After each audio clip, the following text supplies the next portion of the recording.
새벽에도 주의 은혜가 함께 하시기를 축복합니다. 어제 저녁에 우리 안에는 예수님께서 거하신다 하는 말씀을 드렸습니다. 골로새서 1장 27절에 보면 복음의 비밀이 너희 안에 계신 그리스도다, 그렇게 말씀하셨어요. 우리 안에 예수님이 거하시는 것이 신앙생활의 비밀입니다. 저 사람이 왜 저렇게 예수를 믿지? 그 이유가 있어요. 우리 안에 예수 그리스도가 오셔서 우리를 그렇게 이끄시기 때문입니다. 저 사람 정말 예수 믿고 삶이 완전히 달라졌어. 그 비밀이 우리 안에 계신 예수님 때문이에요. 예수 믿고도 삶이 안 바뀐 사람은 예수님이 마음에 계신 것을 실제로는 믿지 않고 있기 때문입니다. 우리에게 어떤 은사나 능력이 나타나는 것도 우리 안에 예수 그리스도가 역사하시기 때문입니다.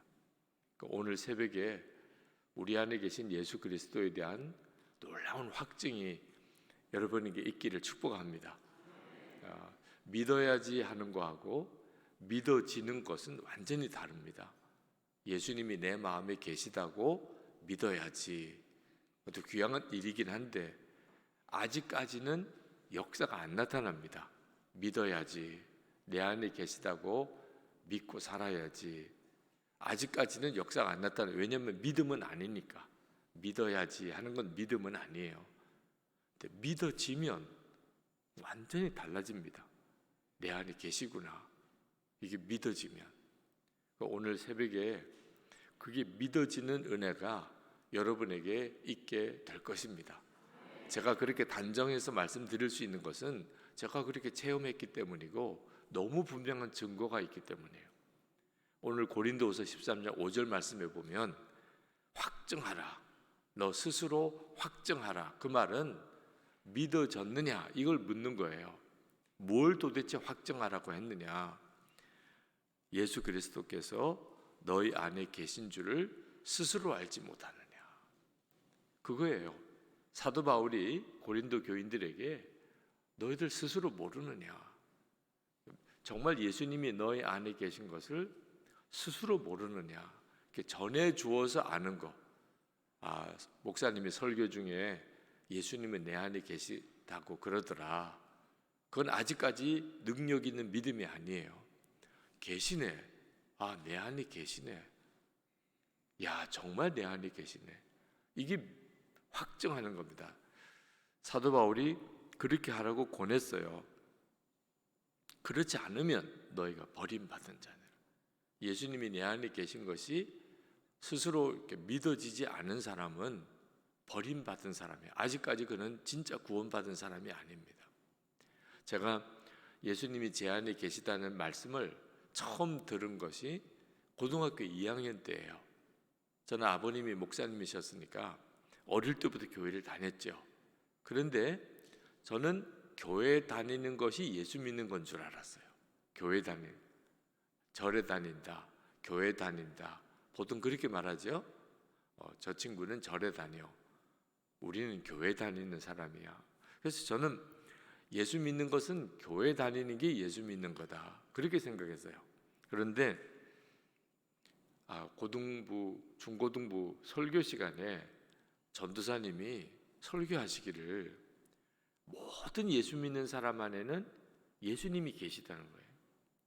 그리고 예수님이 계시지 않은 사람은 구원받지 못한 사람이라는 거예요. 제가 그 말씀을 듣는데 기절하는 줄 알았어요. 왜냐하면 제 안에 예수님이 계시다면 제가 모를 수가 없잖아요. 저 모르게 어떻게 제 안에 계세요? 그런데 분명히 나는 목사아들이고 큰아들이니까 또 신학교 가야 된다고 하나님께 바쳤다 그러고, 저는 늘 교회를 다녔는데 예수님이 제 안에 계신 것은 전혀 모르겠는 거예요. 그래서 예배가 끝나고 전도사님께 찾아가서 물었어요. 신앙 상담을 한 거죠. 전도사님, 제 안에 정말 예수님이 계신가요? 그랬더니 그래, 기성아, 너 안에 예수님이 계셔, 그러는 거예요. 예수님이 제 안에 계신 줄을 제가 알겠어요? 그 전도사님이 알겠어요? 제가 모르겠는데 어떻게 전도사님이 그렇게 단정적으로 이야기하냐 말이에요.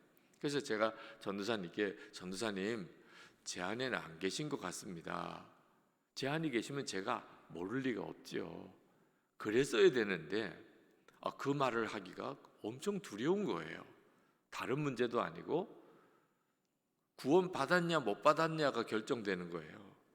제 안에 예수님이 안 계시다 그러면 전 구원도 못 받은 사람입니다. 그런 사람이 어떻게 신학교를 가요? 그렇지 않아도 아버님 목회가 힘든데 큰아들이 예수도 안 믿더라. 전도사님이 나가서 그렇게 소문내면 장로님들이 또 얼마나 아버지를 힘들게 하겠나. 이거 너무 걱정이 되는 겁니다. 그래서 제가 전도사님에게 솔직히 전도사님 좀 살려주세요. 제 안에 예수님이 안 계신데 그걸 어떻게 믿을 수 있어요? 뭐 이렇게 부탁을 드려야 되는데 제가 그때 그 전도사님을 믿지를 못하겠는 거예요.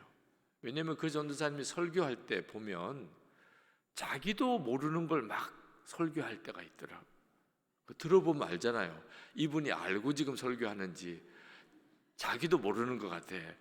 그런데도 막 설교하는지 제가 보니까 그 전도사님의 실력을 믿을 수가 없어. 괜히 전도사님 제 안에 솔직히 말씀드리는데 예수님 안 계신 것 같아요. 이런 경우는 어떻게 해야 돼요? 그러면 전도사님이 자상하게 제가 깨닫도록 믿어지도록 저를 도와줄 수 있으리라고 확신이 되면 제 비밀을 꺼내놓을 텐데 그래 너 안에 안 계시네 이렇게 나오면 이거 참 난감하잖아요. 고민하다가 순간적으로 제가 어떻게 했냐면 그렇군요 그랬다니까. 믿는 척 하는 게 두루 편하더라. 제 안에 계시다는데 그 전도사님이 뭐라 그럴 거예요? 내가 내 안에 계시다는데 내 속을 그 전도사님이 들여다볼 거예요? 두루 그냥 편한 거는 믿는 척 하는 거다. 그렇게 생각을 했어요. 그때부터 이제 제 마음속에는 예수님이 정말 내 안에 계신가? 그게 저의 갈망이 되었어요. 그게 지금까지도 제 안에 예수님 내 안에 계신가? 계시구나. 그게 깨달아지고 믿어지고 그리고 그 주님과 함께 동행하는 목회를 하게 되고 지금은 이제 은퇴하고 예수 동행 운동을 하고 있는 거예요. 고등학교 2학년 때 말씀이 저에게 그렇게 역사를 한 거죠. 근데 문제는 한동안 그냥 믿는 척하고 살아야 되는 겁니다. 예수님이 내 안에 계신 것처럼. 근데 목회를 하면서 보니까 교인들 중에 대부분이 믿는 척하는 거예요. 대부분이 예수님이 진짜 마음에 계신 것을 분명히 믿는 게 아니고 믿는 척하는 거예요. 저는 목회하면서 교인들에게 제일 많이 속은 게 그렇게 부부싸움 많이 하는 줄 몰랐어요. 우리 제주 지방에 계신 우리 성도 여러분들은 안 싸우죠? 싸울 수가 없죠. 예수님 모시고 사는데 어떻게 싸워요? 저는요 교인들이 다 잘 사는 줄 알았어요. 신방 가면 전혀 싸운 티가 안 나요. 근데 그렇게 싸우고 사시더라고요. 근데 왜 제가 그걸 몰랐냐 하면 제 앞에서는 안 싸운 척 하니까. 그러니 목사님 앞에서도 우리 싸운 척 티내면 너무 창피하다고 생각하는 것 같아요. 여러분 목사가 세요? 예수님이 세요? 정말 유치부 질문이죠. 네. 목사 앞에서는 안 싸운 척 하면서 예수님은 어디 계시다고요? 마음에 계세요?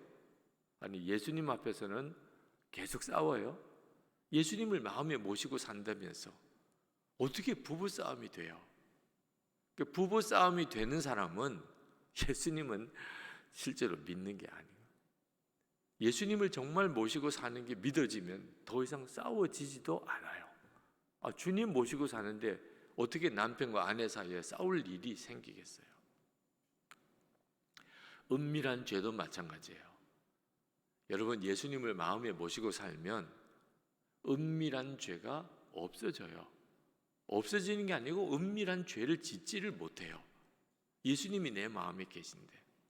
한 번은 우리 CCC 금식 성례에 제가 말씀을 전하러 갔는데 제 설교 앞에 간증하는 친구가 참 귀한 친구더라고요.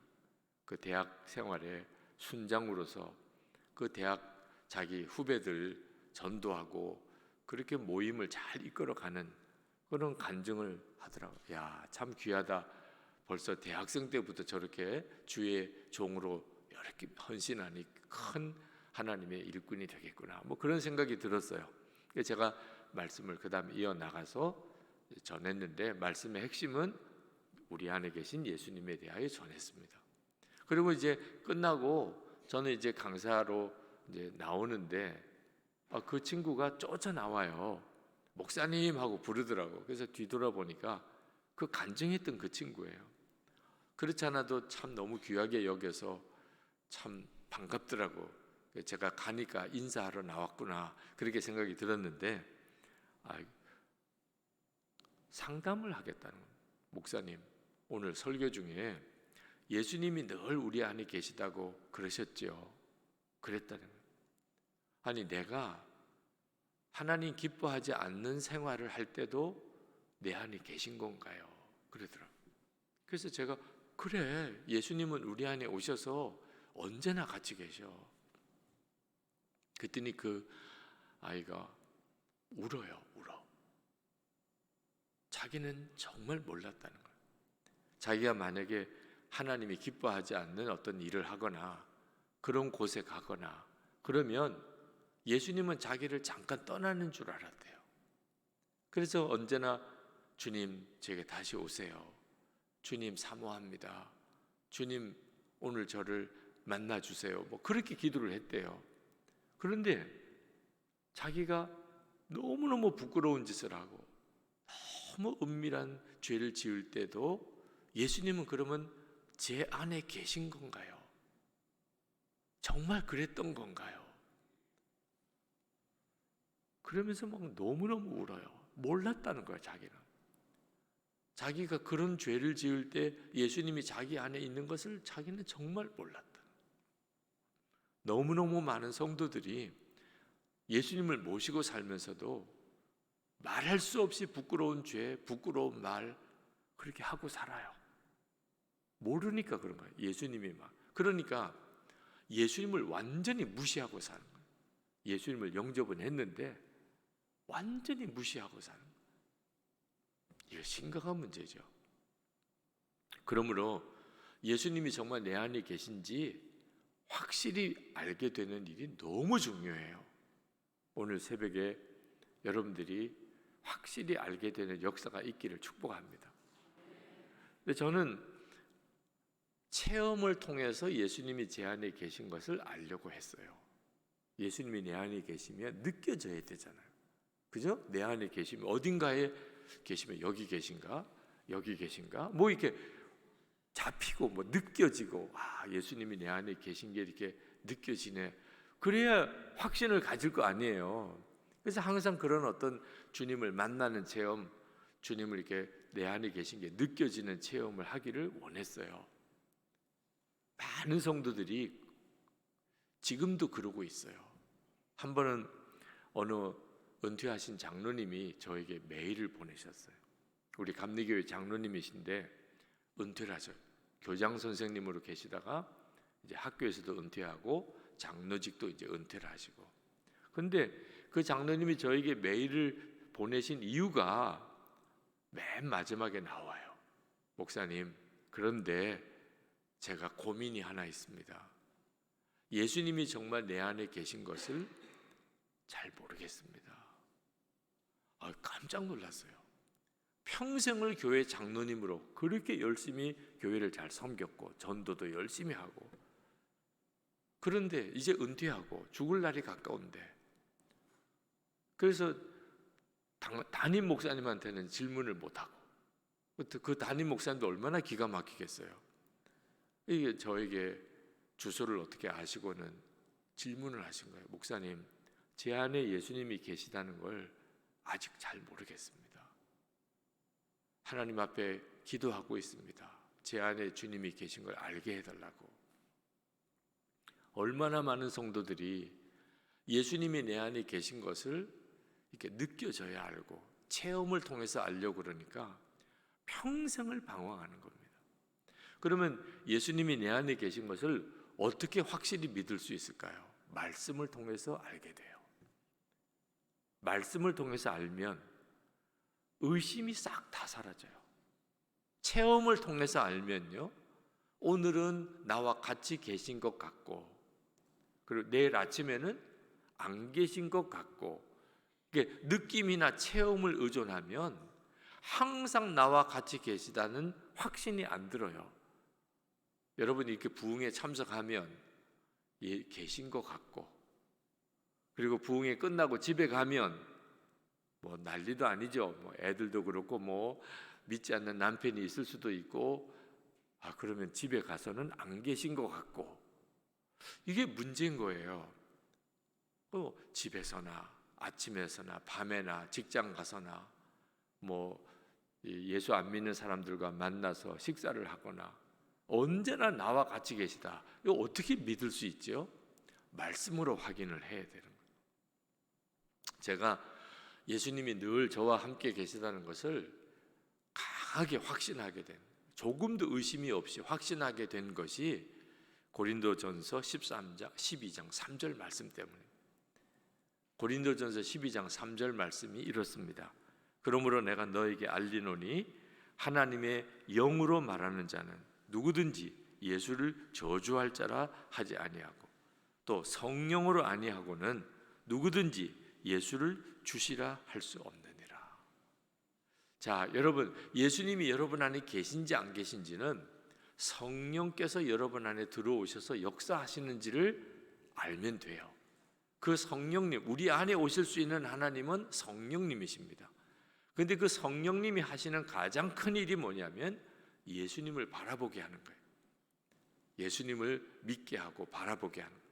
근데 우리 안에 오신 성령의 가장 중요한 역사가 뭐냐면 예수님을 주님이라고 믿게 해주시는 거예요. 성령이 아니면 예수님을 주님이라고 믿을 수가 없어요. 제가 이 고린도전서 12장 3절 말씀을 읽고 눈이 확 열렸어요. 내가 예수님을 주님이라고 분명히 고백하고 있어요. 여러분도 예수님을 주님이라고 고백할 수 있습니까? 할렐루야. 여러분 안에 성령이 계시니까 예수님이 주님이라고 고백이 되는 거예요.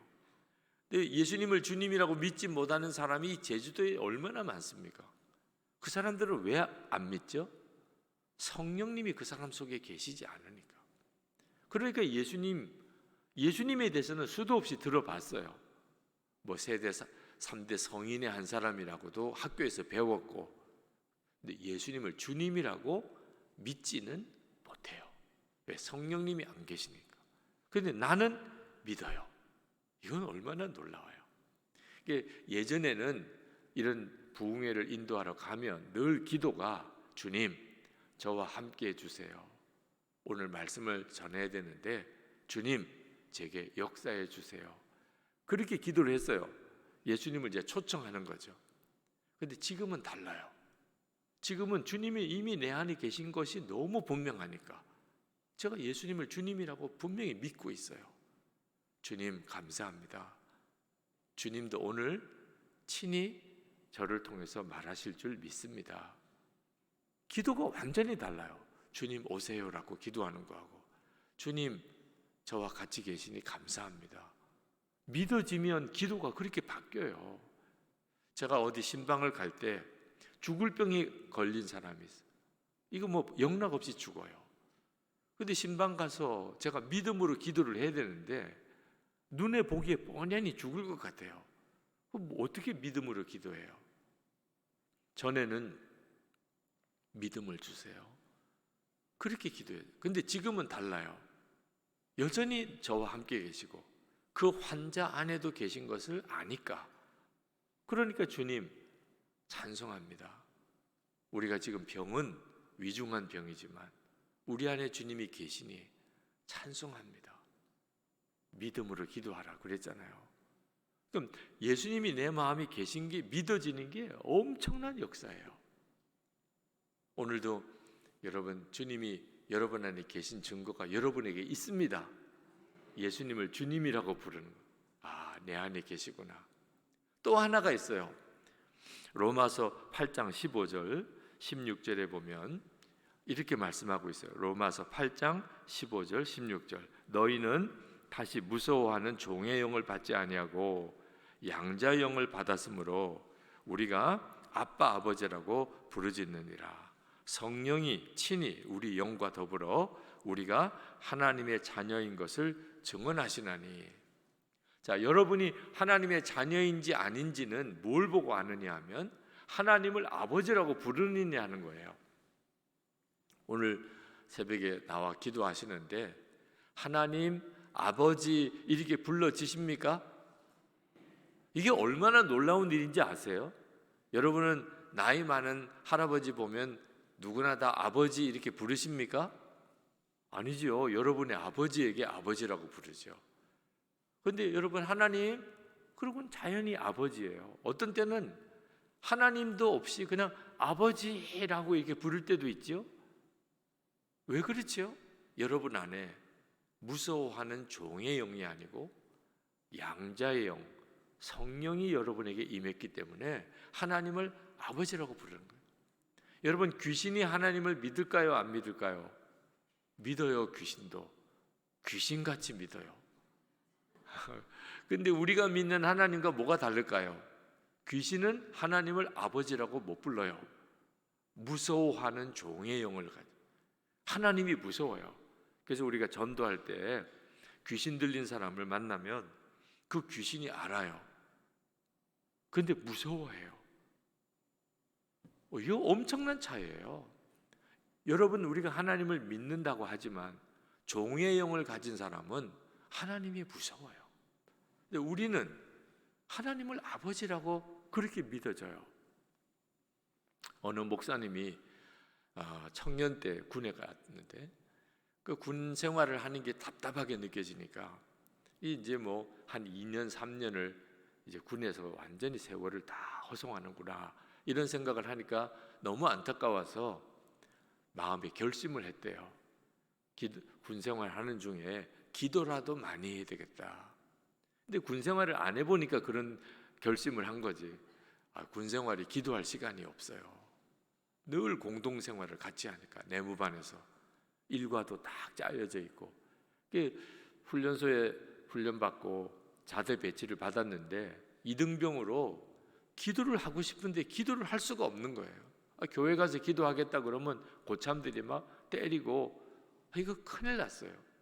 그래서 중대장을 찾아갔습니다. 중대장님, 제 마음에 소원이 하나 있습니다. 이등병 소원이 굉장히 무서워요. 그게 뭐냐? 그랬더니 제가 새벽 2시부터 4시까지 고종보초를 쓰고 싶습니다. 그 중대장이 이등병 소원이라는데 이것도 안 들어줬다가 또 큰일도 사고 생기면 안 되겠는데 소원이 다른 것도 아니고 새벽 2시부터 4시까지 고종보초를 쓰겠다. 자기가 생각하기에는 이렇게 보초 쓸 때 그때 기도해야 되겠다 생각을 한 건데 중대장은 뭐 그걸 알 리가 없으니 그렇다고 또 고참이 또 싫어할 것도 없고 제일 군인들이 힘들어하는 시간이 그 새벽 2시부터 4시까지 보초 서는 거거든. 그래 그러면 너 보초 서라 허락을 해줬어요. 고참들도 뭐 너무 좋아했지. 이제 새벽 2시에 야외 그 뭐 탄약고 주변이나 뭐 이렇게 보초 서로 나가면 그렇게 기도를 뜨겁게 했습니다. 그런데 포상휴가를 갔다 오라는 거예요. 야, 하나님이 내가 기도를 열심히 하니까 이런 복을 주시는구나 해서 좋아서 집에 갔다 왔어요. 3박 4일. 그 중대장이 부르더래요. 그래서 갔더니 너 잘 다녀왔냐? 예, 잘 다녀왔습니다. 근데 중대장님이 아버지는 괜찮으시냐 묻더래요. 그래서 괜찮으십니다. 잘 지내십니다. 근데 중대장이 자꾸 물어요. 아버지 괜찮냐? 정말 괜찮냐? 하여튼 정말 너무 이상하더래요. 그래서 나중에 알고 보니까 그 중대장이 너무너무 이상하잖아요. 이 청년이 새벽 2시부터 4시까지 매일 일어나서 보초를 쓰겠다니. 그래서 도대체 왜 그런가 하고 보초 쓰는 것을 뒤에 가서 봤어요. 그랬더니 난리가 났어. 막 아버지. 중대장이 그렇구나. 얘 집에 아버지가 문제가 크게 생겼구나. 뭐 돌아가실 때가 됐든지 뭐 사업을 망했든지, 야, 얘 사고 치겠다. 얘 아버지 한번 만나고 오게 해야지. 그렇지 않으면 큰일 나겠다. 그래서 휴가 갔다 오라고, 포상 휴가를 갔다 오라고. 이등병인데. 그래서 이제 아버지가 무슨 죽을 병에 걸렸나 뭔가 이제 궁금해서 이제 휴가 복귀하고 난 다음에 물어보니까 괜찮다는 거예요, 아버지가. 그러니까 이 중대장은 너무 혼란스러운 거예요. 울 때는 언제고 괜찮대니. 그래서 그 아버지가 아니고 저 아버지라고 한참 설명을 했다고. 여러분, 참 우스운 이야기긴 해도 세상 사람들은 이해가 안 되는 겁니다. 우리가 하나님을 아버지라고 부르는 게. 그런데 우리들에게는 너무 자연스럽잖아요. 그러니까 지금 여러분 마음에 하나님은 아버지지 이렇게 믿어지면 지금 무슨 역사가 있는 거예요? 성령의 역사가 여러분 안에. 여러분 안에 성령이 와 계시니까. 그러니까 하나님을 아버지라고 부릅니다. 그 성령님이 하시는 가장 중요한 일이 예수님을 바라보게 하는 거예요. 고린도전서 12장에 보면 또 이런 말씀이 나옵니다. 제가 그때부터 성경에 우리 안에 예수님이 계신 증거가 뭔가를 성경을 읽으면서 찾고 또 찾았어요. 그 증거들이 나오더라고요. 그게 예수님의 사람 제자 훈련 교재도 나오고 또 당신은 행복하십니까 하는 1:1 양육 교재도 나와요. 제가 너무 놀랐고 그것 때문에 제 영안이 열렸어요. 주님과 동행하는 확신이 생긴 거예요. 고린도전서 2장 12절에 보면 우리가 세상의 영을 받지 아니하고 오직 하나님으로부터 온 영을 받았으니 이는 우리로 하여금 하나님께서 우리에게 은혜로 주신 것들을 알게 하려 하십니다. 여러분, 사람이 세상 사람과 하나님의 자녀로 이렇게 나뉘는 이유는요, 영이 다르니까 그런 거예요. 영이. 왜 세상 사람이라고 하는 줄 아세요? 예수 안 믿은 사람을 세상의 영을 받고 사는, 세상으로부터 온 영을 받고 사는. 우리를 하나님의 자녀라고 하는 것은 하나님께로부터 온 영을 받았으니까 하나님의 자녀예요. 근데 이 영이 다르니까 뭐가 달라지냐면 은혜를 느끼는 게 달라요. 우리가 하나님께로 온 영을 받았기 때문에 하나님이 은혜를 주실 때 우리가 그걸 알아요. 여러분, 오늘 새벽기도에 나오셔서 찬송을 부르고 통성기도하고 이렇게 말씀을 들을 때 은혜가 된다면 이유가 뭐죠? 여러분 안에 하나님께로 온 영이 있기 때문에 그런 거예요. 근데 오늘 새벽에 만약에 세상 사람이 지금 이 자리에 와 계시다면 이 새벽이 얼마나 지루하겠어요. 하나님의 영이 아닌 사람이 지금 이 자리에 와 있다면, 아까 우리 183장 찬송 부를 때 세상에 무슨 이런 노래가 다 있어, 통성으로 기도하자고 할 때 기도도 안 되고 지금 말씀을 들어도 하나도 이해도 안 되고, 근데 우리는 찬송 불러도 힘을, 오늘 새벽에 183장 힘있게 불렀고 또 기도도 뜨겁게 했고 말씀 들으니까 하나하나 깨달아지고 은혜가 되고, 이거 완전히 다르죠. 세상 사람들도요 은혜 받는 게 있어요. 세상 사람 언제 은혜 받는가? 노래방 갔을 때 노래 불러가면서 돈 내가면서 그렇게 마이크 들고 제대로 부르지도 못하면서 그렇게 분위기 잡아가면서요 은혜가 되니까 그렇게 하는 거예요. 고스톱 칠 때 눈이 그냥 새빨개져가지고 밥도 안 먹고 밤도 새가면서, 그 사람들도요 금식기도 하고 철야기도 다 해요. 고스톱 칠 때 그래요. 그 은혜가 되니까 하는 거예요. 좋으니까. 근데 우리는요 찬송 들을 때 은혜가 돼요. 철야기도 하고 금식기도 하고 완전히 은혜 받는 게 다르잖아요. 지금 여러분 하나님이 은혜를 주실 때 그 은혜가 느껴져요? 은혜롭게 그렇게 여겨져요? 무슨 역사예요? 여러분 안에 하나님의 영이 있으니까 성령의 역사가 은혜로 느껴지는. 요한일서 4장 12절 13절, 요한일서 4장 12절 13절 말씀에 이렇게 나옵니다. 어느 때나 하나님을 본 사람이 없으되 만일 우리가 서로 사랑하면 하나님이 우리 안에 거하시고 그의 사랑이 우리 안에 온전히 이루어지느니라. 그의 성령을 우리에게 주심으로 우리가 그 안에 거하고 그가 우리 안에 거하시는 줄을 아느니라. 여러분, 우리 안에 주님이 거하시면 어떻게 되냐면 아무리 나에게 잘못한 사람도 용서하게 돼요. 그리고 어떤 사람도 사랑하게 돼요. 이 용서와 사랑의 역사가 우리 속에서 일어나게 됩니다. 그게 하나님이 우리 안에 거하시는 증거예요. 여러분, 부부싸움 하고 난 다음에 혹시 기도해 보셨나요? 그 뭐라고 하나님 응답하셨어요? 야, 내가 다 봤다. 내가 다 봤다. 야, 너 어떻게 그 사람하고 같이 사냐? 정말 말도 안 된다. 너 절대로 이번에는 숙이고 들어가지 마. 너 이번에 아주 결정 내. 계속 살 건지 말 건지. 잘못했다고 싹싹 빌면 그러면 함께 살아도, 그렇지 않으면 이번에 헤어져. 굳세어라 금순아. 이런 응답 받아보셨어요? 부부싸움 하고 난 다음에 기도하면요 다 응답이 똑같아요. 네가 먼저 잘못했다고 그래라. 너가 기도 안 했잖아. 너 그 사람도 사랑해. 너가 먼저 사랑한다고 말해.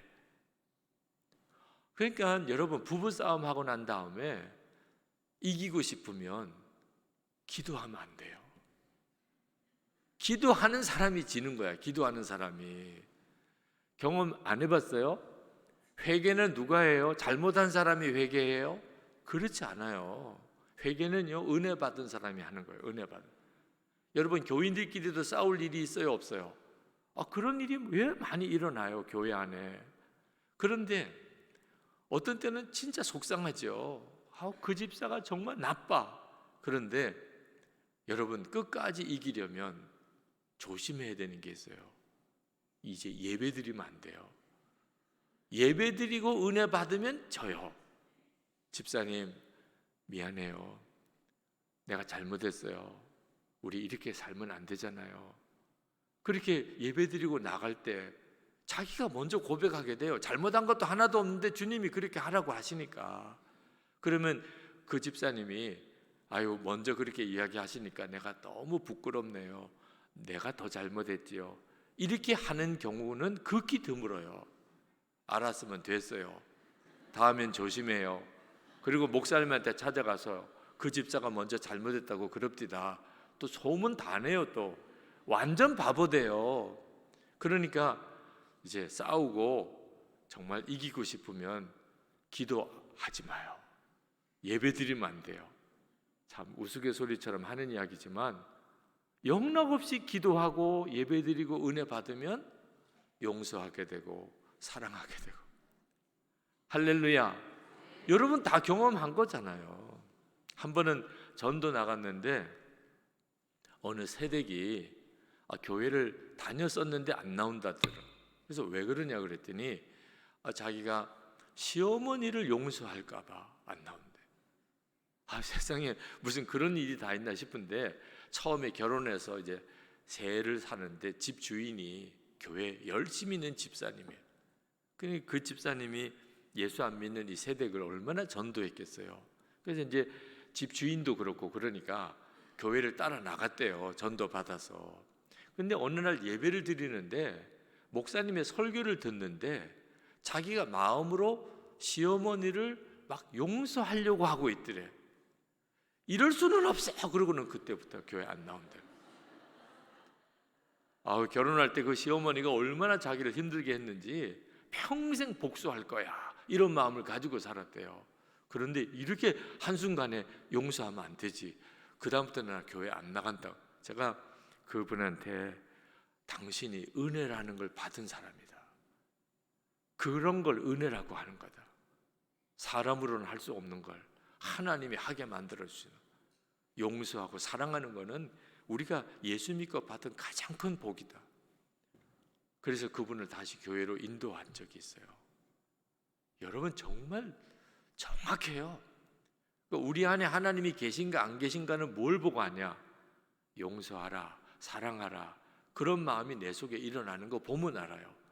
오늘도 진짜 여러분 힘들게 하는 사람, 가족 중에나 친척 중에나 교인 중에나 그 사람 위해 기도해 보세요. 오늘. 그러면 오늘 여러분이 알아요. 용서해라, 그 사람 사랑해라, 하나님 역사하신다. 에베소서 4장 30절, 에베소서 4장 30절 말씀에 이렇게 말씀합니다. 하나님의 성령을 근심하게 하지 마라. 그 안에서 너희가 구원의 날까지 인치심을 받았느니라. 여러분, 하나님의 성령이 우리 안에 오시면 우리가 하나님이 기뻐하는 뜻대로 살면 기뻐하시고, 하나님이 기뻐하지 않게 살면 내 안에 오신 성령이 근심하세요. 그래서 예수를 믿고 사는 성도에게는 세상 사람이 느끼지 못하는 근심이 있어요. 자, 예를 들면 여러분 11조 생활을 제대로 못하는 분들이 있으실 거예요. 11조 생활. 혹시 여러분 11조 안 하시는 분 마음이 어때요? 너무 좋아. 11조 안 하니까 막 돈이 모이는 것 같아. 그런 분들은 오늘 나중에 예배 끝나고 기도받고 가세요. 그러면 수상한 사람이에요. 예수를 믿고도 그런 마음이 들 수가 없어요. 11조를 내가 제대로 하는지 안 하는지를 누가 알겠어요? 자기만 아는 거지. 그런데 11조를 안 해요. 그러면 늘 마음에 죄책감이 들어요. 아유, 내가 11조도 안 하는데 하나님이 나에게 복을 주실 수 없을 텐데. 그 무슨 마음이에요? 여러분 안에 계신 성령의 근심이에요. 여러분, 세상 사람, 성령님이 계시지 않은 세상 사람이 11조 안 했다고 근심이 될까요? 세상 사람은 11조 해서 근심이에요. 예수 믿는 가족 중에 남편이나 아내가 또는 부모나 자녀가 11조 한다. 그럼 예수 안 믿는 가족은요, 왜 그런 쓸데없는 짓을 하느냐? 국가에 바치는 세금도 아까운데 아니, 교회에다가 지금 11조씩 바치냐? 화가 나요. 그 세상 사람이에요. 근데 우리는 11조 안 하면 두려워요. 이 근심이 뭐예요? 여러분, 오늘 새벽기도에 오셨는데 새벽기도 안 하는 사람은 어떤 마음이죠? 새벽기도 안 하니까 그냥 잠을 아침에 푹 자요. 피부 때깔이 좋아. 그렇게 푹 자니까 새벽기도 안 하니까 너무 기분이 좋고 하루가 상쾌하고, 그런 분들은 다 기도받고 가세요. 진짜 수상한 사람이에요. 새벽기도 못하는 사람도 있죠. 근데 마음은 어때요?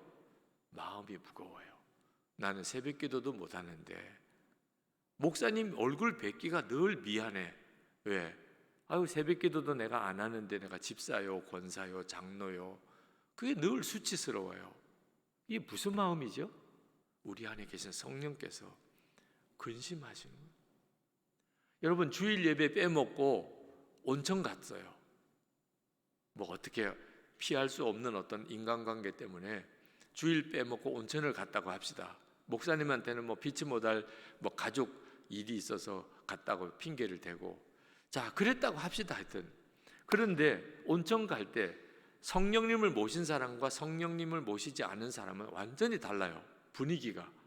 성령님이 안 계신 사람은 온천 갈 때 얼마나 좋아요. 그죠? 이렇게 휴일에 가서 온천도 하고 쉬고. 그런데 성령님 모신 사람은 어때요? 온천 갈 때부터 늘 마음이 불안해요. 이거 또 버스 뒤집히는 거 아니야? 온천탕 가서 시원하다. 사람들은 들어가서 온천 욕을 하는데 자기는 꼭 지옥불에 들어가는 것 같아. 이거 미끄러져가지고 다리 부러지는 거 아니야? 왜 이런 생각이 들지요? 그 마음 안에 성령님이 계시면, 자, 내가 온천 가면 주일에 성령님은 그래, 너만 갔다 와라. 나는 교회 가겠다. 그렇게 하실 수가 없다니까요. 내 안에 오시면 늘 나와 같이 계시잖아. 그러니 내가 온천 주일에 예배 빼먹고 온천 가면 성령님도 따라가시는 거예요. 자, 주일에 온천 가시는 성령님의 심정이 어떨까? 일어나고 나를 영접했냐? 이러려고 나를 영접했어? 주일에 그냥 온천이나 가고.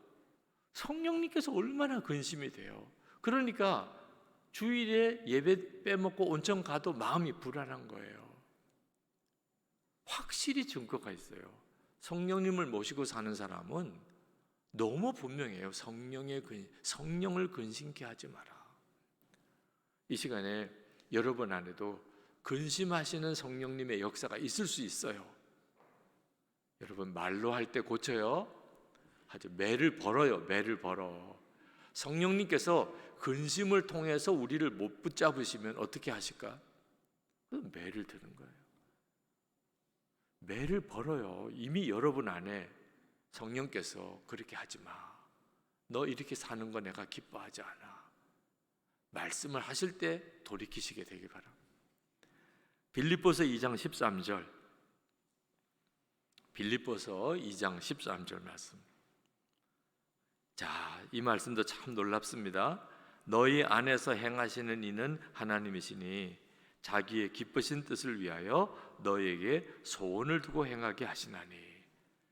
분명히 우리 안에 행하시는 분이 하나님이라고 그랬잖아요. 근데 어떻게 행하신다고요? 당신의 기쁘신 뜻을 위하여 너희로 소원을 두고 행하게 하시나니. 하나님이 뭔가 기쁜 역사를 이루시려고 우리 안에 소원을 주세요. 저는 이렇게 집회 때 헌금하시는 교우들을 위해 축복할 때 마음에 믿어요. 왜? 이 헌금이 그냥 되는 게 아니에요. 여러분의 마음속에 헌금해야지. 오늘 집회인데 내가 먼저 하나님께 감사 헌금 드려야지. 누가 이걸 특별히 강요했나요? 오늘 헌금할지 안 할지 여러분에게 누가 감시했나요? 그런데 헌금 드려야지. 그러면 뭔가 하나님의 계획이 있는 거죠. 그래서 하나님이 계획을 이루세요. 먼저 하나님께 감사했습니다.